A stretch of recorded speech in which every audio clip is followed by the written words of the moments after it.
Sud, oh.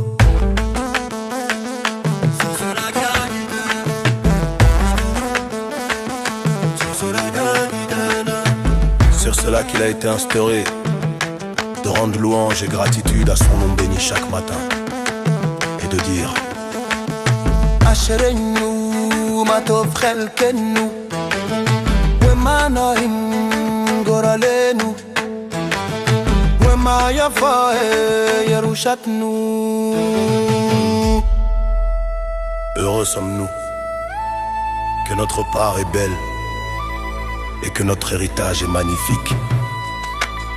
C'est-à-dire, tout comme l'homme se réjouit et exulte pour un héritage qui lui est échu, une fortune immense pour laquelle il n'a pas peiné ainsi, et bien plus encore à l'infini. Nous devons nous réjouir de notre héritage que nos pères nous ont transmis.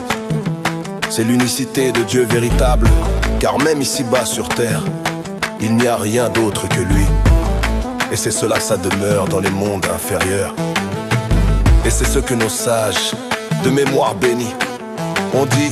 613 commandements, mitzvot, ont été donnés à Israël. Habakkuk est venu et les a résumés en une seule. Comme il est dit Vetzadik be'emunato yichyeh. Et le juste vivra par sa foi. C'est-à-dire, comme s'il n'y avait qu'un seul commandement, qui est la foi seule. Car par la foi seule, on en vient à l'accomplissement des 613 commandements, précisément.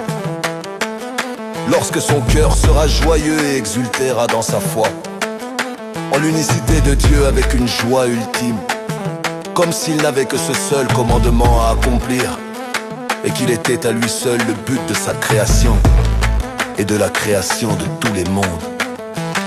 Alors, par la force et la vitalité de son âme dans cette immense joie, son âme s'élèvera au-dessus et bien au-delà de tous les obstacles, à l'accomplissement des 613 commandements, qu'ils viennent de l'intérieur ou de l'extérieur.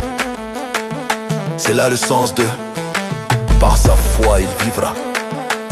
Il vivra précisément comme la résurrection des morts.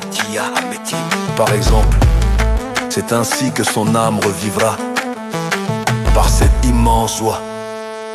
Et c'est une joie double et redoublée, car en plus de la joie de l'âme intellectuelle, par la proximité de Dieu et sa demeure avec elle.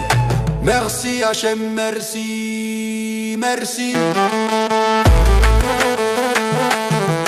Merci.